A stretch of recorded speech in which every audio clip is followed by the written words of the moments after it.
तपाईहरु हेर्दै हुनुहुन्छ good morning Nepal. Good morning Nepal. Good morning Nepal. Good morning नेपालको प्रसारणमा तपाईलाई स्वागत छ।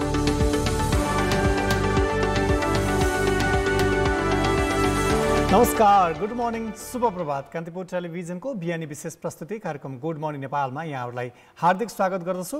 आज शनिबार पछि जसरी हामी यो नियमित रूपमा तपाईहरुसँग जानकारी गराइरहेका छौँ, विभिन्न अपडेट्सहरू दिइरहेका छौँ। आज आइतबारको यो बिहानी तपाईहरुको पक्कै पनि अलिकति अहिले त के शनिबार के आइतबार सबै दिनहरू उस्तै छन्। अधिकांश मानिसहरू घरमै हुनुहुन्छ, घरमै बस्नु परेको अवस्था छ। अत्यावश्यक बाहेकका सेवाहरू सबै बन्द भएका छन्। कोरोनाको यो संक्रमणको दर जसरी बढिरहेको छ, उन त घरमा बसेर हामीले विभिन्न समाचारहरू, विभिन्न बुलेटिनहरूमा समाचार यहाँलाई प्रस्तुत गरिरहँदाखेरि जसरी राजनीतिक अरू समाचारहरूले यहाँलाई त्यति धेरै सुखद अनुभव गरिरहेको छ जस्तो लाग्दैन। किनभने एक त देश कोरोनाको संक्रमणले यति धेरै प्रभावित बनेको छ, अर्कोतर्फ राजनीतिक दलका नेताहरू नेतृत्वको जुन खालको भूमिका गतिविधिले पनि निराशा छाइरहेको छ। यस्तो अवस्थामा अलिकति सकारात्मक प्रेरित गर्नका लागि, केही सुखद सन्देशहरू प्रसारित गर्नका लागि नियमित रूपमा हामी जसरी उपस्थित हुने गरेका छौँ। आउनुहोस् आज पनि सुरुवात गरौँ माई मर्निङमा केही सुन्दर तस्बिरहरू लिएर आएका छौँ। सुरुवातमा मनिषा राणाजीले तस्बिर एउटा पठाउनु भएको छ, जसरी उहाँले आफ्नो सामाजिक सञ्जालमा लेखेर पोस्ट गर्नुभएको छ। विभिन्न फुलहरूको बिहान बिहान यो फुलहरूको तस्बिर देख्दाखेरि पक्कै पनि हामीलाई एउटा सकारात्मक ऊर्जा पनि सञ्चार हुन्छ भने एउटा खालको सकारात्मक एउटा खालको मानसपटलमा नयाँ भाव पनि उत्पन्न गराउँछ। र उहाँले लेख्नु भएको छ, what you see is unseen forces of nature भनेर लेख्नु भएको छ। कतिपय प्रकृतिका यस्ता खालका अदृश्य शक्तिहरू हुन्छन्, त्यसले हामीलाई सकारात्मक बन्न प्रेरित गर्छ। यस्तै अर्को तस्बिर हामीले लिएका छौँ र काठमाडौँ उपत्यकामा काठमाडौँका सडकहरूमा त्यो अहिलेको सुनसान सडक, त्यसका दायाँ बायाँ फुलेका ज्याकरन्डाका त्यो फुलहरूले एउटा खालको परिस्थिति बनेको छ। त्यस्तै काठमाडौँमा मात्र होइन, सुर्खेतको वीरेन्द्रनगरबाट एउटा तस्बिर सिर्जु शाहले पोस्ट गर्नुभएको रहेछ। त्यहाँबाट हामीले यो तस्बिर लिएका छौँ। उहाँले सुर्खेतका सडकहरू भनेर र त्यो हरियाली र त्यसमा पनि ज्याकरन्डा, त्यसको फुल एउटा खालको पोजिटिभ, एउटा खालको सकारात्मक प्रेरित गर्ने खालका तस्बिर छन्। तर सडकहरूमा केही उपस्थितिहरू मात्रै छ। पहिला एकदम धेरै आवत जावत क्रम बढी हुने सडक अहिले सुनसान जस्तो देखिन्छ। यस्तो अवस्थामा हामीले अलिकति सावधानी अपनाउनु पर्ने अवस्था पनि यो तस्बिरले पनि देखाउँछ। यस्तै राम्रा तस्बिरहरू तपाईँहरूबाट पनि निरन्तर हामीले अपेक्षा गरिरहेका हुन्छौँ। यसका लागि तपाईँले हाम्रा विभिन्न सामाजिक सञ्जालका माध्यमबाट जोडिन सक्नुहुन्छ।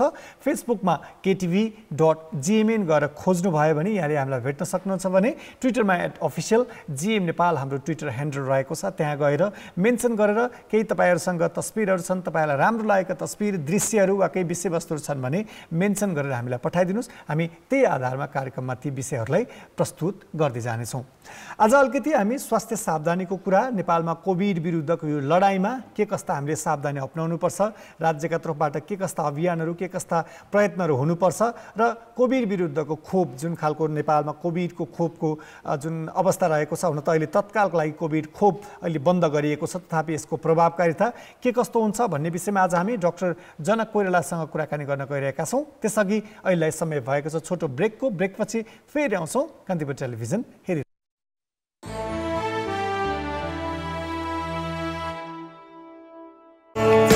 सेवा मनी ट्रान्सफरको साथमा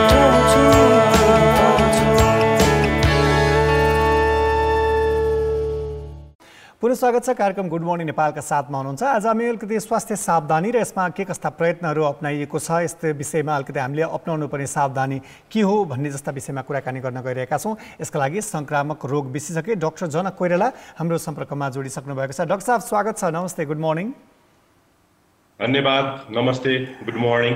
आराम हुन्छ डाक्टर साहब, तपाईँहरू स्वास्थ्य सेवामा यति धेरै व्यस्त हुनुहुन्छ, यस्तो अवस्थामा कस्तो सावधानी अप्नाएर तपाईँहरू स्वास्थ्य सेवामा सक्रिय हुनुहुन्छ, अलिकति तपाईँहरूले अप्नाउनु भएको सावधानी भनिदिनुहोस् न। त्यो हामी सबैको लागि धेरै ठुलो मार्गनिर्देशक पनि हुनसक्छ। हजुर, अब यो स्वास्थ्य सावधानी लिनको लागि चाहिँ हामीले जुन किसिमले सबैलाई बारम्बार भनिराख्छौँ त्यही नै सावधानीहरू नै हो। मैले पर्सनली त म धेरै पेसेन्टहरू हेर्दिनँ, म अहिले अब स्पेसलिस्टको रूपमा, कन्सल्टेन्टको रूपमा काम गरिरहेको छु।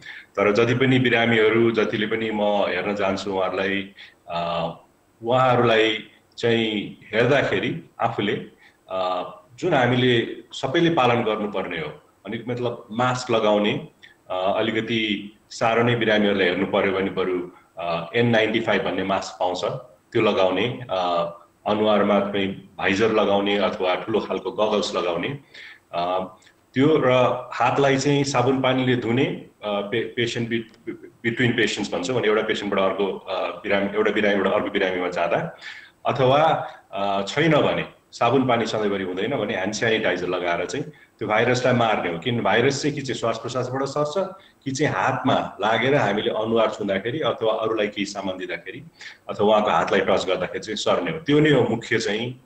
त्यो बाहेक केही किसिमले चाहिँ भनौँ कुनै किसिमको प्रोसिजर गर्नु पर्यो होइन, कुनै किसिमको चाहिँ गर्दाखेरि त्यो बिरामीले चाहिँ खोक्नु पर्ने अथवा उहाँहरूलाई हाछ्यौँ गर्नुपर्ने स्थिति आयो भने त्यस्तो अवस्थामा चाहिँ हामीले चाहिँ अझ त्यो माथिदेखि तलसम्म छोप्ने किसिमको गाउनहरू लगाउँछौँ।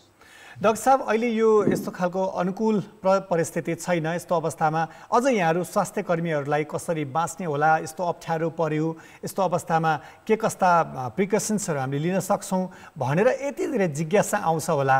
कस्ता खालका जिज्ञासाहरू बढी सोधिन्छ र त्यसमा तपाईँहरूले कस्तो जवाब दिने गर्नुभएको छ? अब धेरैजसो बिरामीहरूलाई के हुन्छ भने यो कोरोना भाइरसले चाहिँ अब मलाई मृत्यु हुन्छ कि भन्ने डर हुन्छ, जुन चाहिँ स्वाभाविकै हो। अहिले विश्वव्यापी रूपमा अहिले होइन धेरै नै मानिसहरूको मृत्यु भइसकेको छ। हाम्रो नेपालमै 3,500 जस्तो पुग्न लागिसकेको छ। त्यस्तो अवस्थामा डराउनु स्वाभाविकै हो। त्यसले गर्दाखेरि एक किसिमले त्यो डरले चाहिँ हामीले खासमा त्यो डरलाई मनमा राखेर, डरले गरेर लुक्ने होइन तर डरले गर्दाखेरि आफूलाई मनमा राखेर सावधानीहरू चाहिँ लिनुपर्ने हुन्छ। तर जसलाई चाहिँ रोग लागिसकेको छ, जसलाई चाहिँ बिरामी भइसकेको छ, उहाँहरूले चाहिँ के सोच्नु पर्यो भने अब सबैजनाको मृत्यु हुँदैन, धेरै कम 1% भन्दा कमकै मृत्यु देखेको छ नेपालमा पनि। त्यसैले गर्दाखेरि राम्रोसँग आफ्नो स्वास्थ्यको ख्याल गर्यो भने धेरैजसो 80 देखि 90% त आफै नै ठिक भएर जान्छन्। त्यसभन्दा अरू पनि धेरै सिरियस हुँदैन। अलिअलि श्वास प्रश्वासको बिरामी भए पनि उहाँहरूलाई चाहिँ डक्टरहरूले औषधिहरू गरेर चाहिँ उहाँलाई निको पार्न सकिन्छ। थोरै प्रतिशत 5% जस्तोलाई मात्रै खासमा धेरै नै सिरियस कन्डिसनमा लगेर आइसीयूमा राख्ने, भेन्टिलेटर राख्ने आवश्यकता पर्ने हुनाले सबैले नै सावधानी लियो भने त्यसलाई चाहिँ आफूले जित्न सकिन्छ भनेर विचार गर्नुपर्छ। आफ्नो मनोबललाई चाहिँ हामीले चाहिँ लुज गर्नु भएन। डाक्टर साहब, यो सँगसँगै जसरी अहिले समाचारहरूमा जसरी अक्सिजनको अभाव, बेडको अभाव, यस्तो खालको भेन्टिलेटर सबै भरिभराउँछन् भन्ने जस्तो कुराहरू आइरहँदाखेरि चाहिँ त्यो कतिपय सङ्क्रमित भएर सामान्य अवस्थामा रहेका बिरामीहरूलाई पनि त्यसले अलिकति मनोवैज्ञानिक त्रास थप्ने, मलाई पनि थप अप्ठ्यारो भएको हो कि भन्ने जस्तो फिल हुने खालका कतिपय अनुभवहरू सुनाइरहेको हामी पनि देख्छौँ। त्यस्तो अवस्थामा रहेका बिरामीहरूलाई यहाँहरूको सुझाव के हुन्छ? हजुर, अहिले चाहिँ अलिक स्थिति चाहिँ धेरै नै गाह्रो छ। अब हामीले पहिला इन्डियाको सुनिसकेको थियौँ, नेपालमा पनि यस्तै स्थिति हुनेवाला छ भनेर हामीले बुझिसकेका थियौँ। त्यो अनुसार तयारी पनि भइरहेको थियो। तर यो यस्तोसँग वाक्तसँग बढेर गयो कि अहिले चाहिँ हामीले अभावको बिचमा नै बिरामीहरूलाई चाहिँ सेवा गर्नु परिरहेको छ। अभावको बिचमा नै अस्पतालहरूले र नर्स डक्टरहरूले काम गर्नु परिरहेको छ। यसलाई चाहिँ त्यसै कारण पनि हामीले चाहिँ सबैजनाले पहिलो कुरा चाहिँ आफ्नो आफ्नो हिसाबले चाहिँ सावधानी लिनु पर्यो। अर्को चाहिँ के भन्दाखेरि धेरैजसो बिरामीहरूलाई, धेरैजसो जसलाई चाहिँ सर्वरोग जुन यो सङ्क्रमणले भेटिसकेको छ उहाँहरूलाई चाहिँ सिम्पटम नहुन सक्छ, लक्षणहरू नहुन सक्छ। त्यसले गर्दाखेरि लक्षण छैन भन्दैमा चाहिँ हामीले चाहिँ मलाई कोरोना छैन भन्नु भएन। पहिलो कुरा चाहिँ सबैले नै मास्क लगाउने र यो हातहरू चाहिँ सफा गर्यो भने एउटा चाहिँ त्यसबाट बचिन्छ। अर्को चाहिँ कसैलाई पनि भएको छ र आफू त्यसको वरिपरि छ भने मलाई त लक्षण छैन, मलाई कोरोना भएको छैन भन्नु हुँदैन।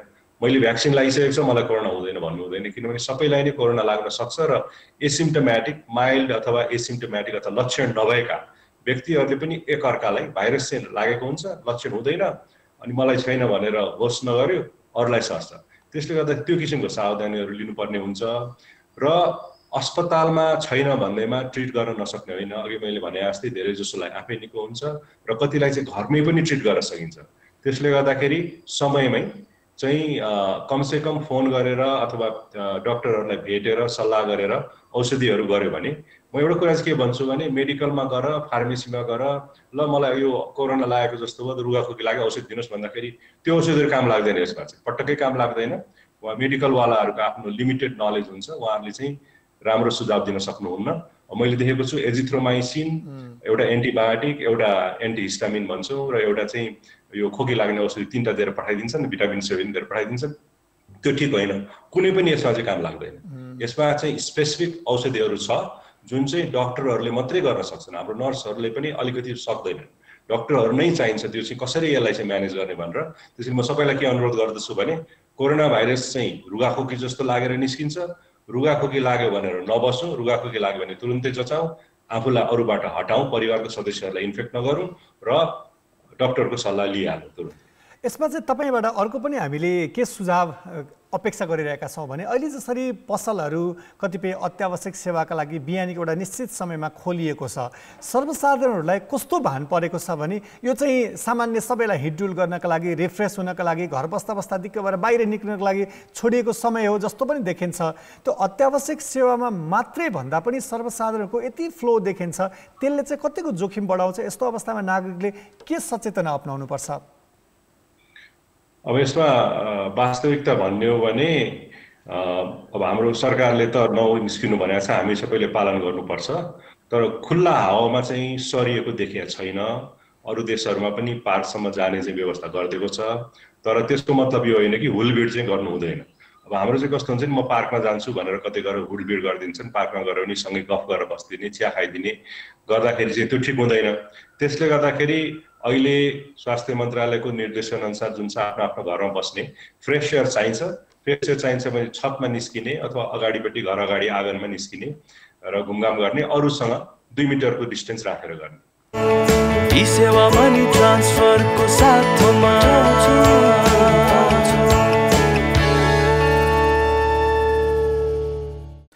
डाक्टर साहब, यो सँगसँगै अलिकति खोपको कुरा पनि गरौँ। हुन त धेरै नेपालमा जसरी पछिल्लो समय भारत र चीनबाट आएको खोपको लगाउने क्रम र चलिरहेको थियो, तत्काल बन्द भए तापनि कतिपयले एउटा मात्रै डोज लगाउनु भएछ, कसैले दुईटा डबल डोज पनि लगाउनु भएको छ। खोपको प्रभावकारिता चाहिँ यहाँ अझ अन्तर्राष्ट्रिय हिसाबले पनि विभिन्न अध्ययनहरूमा पनि संलग्न हुनुहुन्छ, विभिन्न सुझावहरू पनि दिइरहनु भएको हुन्छ भर्चुअली। खोपको प्रभावकारिता विश्वव्यापी र नेपालमा यसको प्रभावकारिता कस्तो देख्नुहुन्छ? हजुर, यो खोप चाहिँ विभिन्न प्रकारले बनाएको हुनाले हरेक खोपको विभिन्न प्रकारकै अलग अलग प्रकारकै यिनीहरूको चाहिँ यो सक्सेस अथवा एफिकेसी भन्छौँ हामी, बचाउन सक्ने क्षमता छ। अब अमेरिकामा निस्केको फाइजर र मोडर्नाको सबभन्दा बढ्ता छ, 95-94-95% छ। तर के भइदियो भने त्यो चाहिँ हाम्रोमा ल्याउन सकिएन पनि, एउटा अमेरिकाले दिएन, अर्को चाहिँ यहाँ चाहिँ बाँड्नलाई पनि त्यसको जति टेम्परेचर चाहिन्छ त्यो मेन्टेन गर्न सकिएन। अब हाम्रोमा चाहिँ 2टा खोप आयो, एउटा कोभिसिल्ड हो, यो अक्सफोर्डको इङ्ल्यान्डको, तर यो चाहिँ इन्डियामा म्यानुफ्याक्चर हुन्छ। अब त्यो चाहिँ राम्रै काम गर्छ। त्यसको चाहिँ अब हेर्दाखेरि कतै 62% छ भने कति 84-83% अमेरिकामा देखिएको छ यसको एफिकेसी। भन्दाखेरि लगभग 70% जस्तो हुन्छ भन्ने छ। भनेको मतलब 100 जनाले पायो भने 70 जनालाई 2टा खोप लगाएपछि, 2टा खोप लगाएको 15 दिनदेखि 1 महिनापछि गएर 70%लाई चाहिँ यसले बचाउँछ र अरूलाई पनि धेरै साह्रो पारेर मृत्युबाट हुनबाट चाहिँ जोगाउँछ त्यो 30%लाई पनि। त्यसले गर्दाखेरि खोप लगाएकाहरूले पनि होस गर्न जरुरी छ। एउटा खोप लगाएपछि चाहिँ त्यति पनि छैन, 40-50% मात्रै यसले चाहिँ बचावट गर्छ। त्यसकारण खोप लगाएको छु भन्दैमा हामीले चाहिँ हेलचेक्राइ गर्न मिल्दैन। अब अर्को खोप चाहिँ हाम्रोमा चाइनिज खोप छ, सिनोफार्म भन्छ अथवा भेरोसेल भनेर डिस्ट्रिब्युट गरेर हाम्रो गभर्नमेन्टले यहाँ, त्यो चाहिँ अलिक बेग्लै किसिमले बनाएको हुनाले यसको चाहिँ कतिको चाहिँ यसको एफिकेसी छ अथवा यसले कतिको बचावट गर्छ भन्ने कुरा चाहिँ इन्डिपेन्डेन्टली चाहिँ हेरिसकेको छैन साइन्टिफिक कम्युनिटीमा। तर चाइनाले जुन चाहिँ कम्पनीले स्टडी गर्यो, उनीहरूले चाहिँ यसको लगभग 79 भनेको 79% चाहिँ यसको क्षमता छ भनेर देखाएको छ। त्यो पनि 2टा भ्याक्सिन लगाएपछि मात्रै, हाम्रो त एउटा मात्रै दिएको छ। त्यसले गर्दाखेरि त्यो भ्याक्सिनलाई पनि अहिले चाहिँ आएर WHO ले भर्खरै मान्यता दिएको हुनाले 2टै भ्याक्सिनलाई चाहिँ पाएसम्म लगाउनलाई हामीले चाहिँ अघि बढ्नुपर्ने हुन्छ। यो भ्याक्सिन जस्तै डबल डोज नै लगाइसकेका व्यक्तिहरू एउटा हिसाबले उनीहरूलाई रोग लाग्ने वा लागे पनि त्यति धेरै गाह्रो नहुने भन्ने अवस्था त रह्यो। उनीहरू चाहिँ धेरै यो खोप लगाएपछि रोग चाहिँ वा त्यो भाइरस क्यारियरको रूपमा रहन्छ वा बोकेर अरूलाई ट्रान्समिसन, त्यो सङ्क्रमण बढ्ने जोखिम हुन्छ भन्ने खालको चर्चा पनि सुन्छौँ। के हो यथार्थ डाक्टर साहब? हजुर, त्यो सबभन्दा ठुलो डरमर्दो कुरा चाहिँ त्यही हो। त्यसकारण नै मास्क लगाएर, जस्तो मैले पनि त्यो दुईटा भ्याक्सिन लिइसकेको छु। मैले स्ट्रङ टाइपको भ्याक्सिन म त्यो बेला अमेरिकामै पुगेको थिएँ। त्यसले गर्दाखेरि मोडर्नाको दुईटा भ्याक्सिन भनेपछि म 95% र यो बचावट र 0% यो मलाई के भन्छ मृत्यु हुने धेरै जुन चाहिँ अलमोस्ट लगभग निलै जस्तो छ चान्स। तर म सधैँभरि मास्क लाउँछु। किन भन्दाखेरि त्यही पनि मलाई चाहिँ भाइरस एक्सपोजर भयो भने पहिलो कुरो मलाई चाहिँ सिम्पटम नभए पनि, मलाई लक्षण नभए पनि मलाई भाइरस आउँछ र मैले चाहिँ अरूलाई सार्न सक्छु। त्यसले गर्दाखेरि मैले होस् गरे पनि अरूलाई बचाउन सक्छु, मलाई रोग नलागे पनि। त्यो एउटा कुरा हो। अनि यो अर्को कुरा चाहिँ के छ भने हाम्रो यहाँको भ्याक्सिनहरू त त्यति शक्तिशाली छैन हैन। त्यसले गर्दाखेरि त्यो भ्याक्सिनले चाहिँ त्यति साह्रो बचाउन सक्दैन भनेर चाहिँ हामीले, किनभने कोहीको त भ्याक्सिन लगाएपछि पनि मृत्यु भएको छ नि त। त्यसले गर्दाखेरि आफ्नो लागि पनि गर्नु पर्यो, अरूको लागि पनि गर्नु पर्यो। ई सेवा मनी ट्रान्सफरको साथमा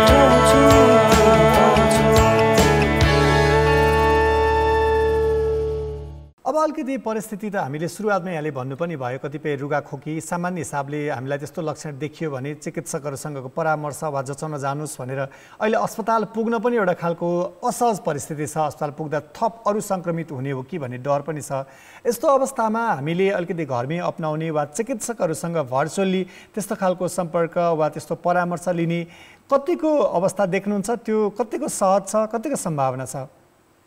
हजुर, अहिले चाहिँ हामी पनि त्यही भन्छौँ।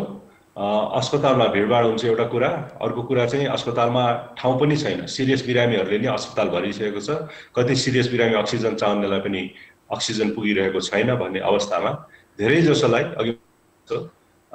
जसोलाई चाहिँ घरमै नै उपचार गर्न सकिन्छ। तर चिनेको छ अथवा सकिन्छ भने चाहिँ डाक्टरहरूलाई फोन गर्ने, नभए पनि अहिले यो होम आइसोलेसनको लागि भनेर 4वटा ग्रुपहरूको चाहिँ नाम यो हाम्रो स्वास्थ्य मन्त्रालयले उहाँहरूको उसमा स्वास्थ्य मन्त्रालयको सूचनामा नै राखिदिएको छ, वेबसाइटमै राखिदिएको छ। त्यसमा हेरेर अथवा थाहा छैन भने 1133 नम्बर छ 1133, त्यो नम्बर डायल गरेर स्वास्थ्य मन्त्रालयसँग कसलाई चाहिँ हामीले चाहिँ घरबाटै सोध्न सक्छौँ। सोधेको राम्रो, किनभने त्यसो गऱ्यो भने चाहिँ धेरै जसोलाई घरमै औषधि गर्न सकिन्छ र अस्पतालमा गएर पर्खिने, लाइन लाग्ने, अक्सिजनमा बेड नपाएर अक्सिजन नपाएर दुःख पाउने स्थितिमा चाहिँ पर्नुपर्ने हुँदैन।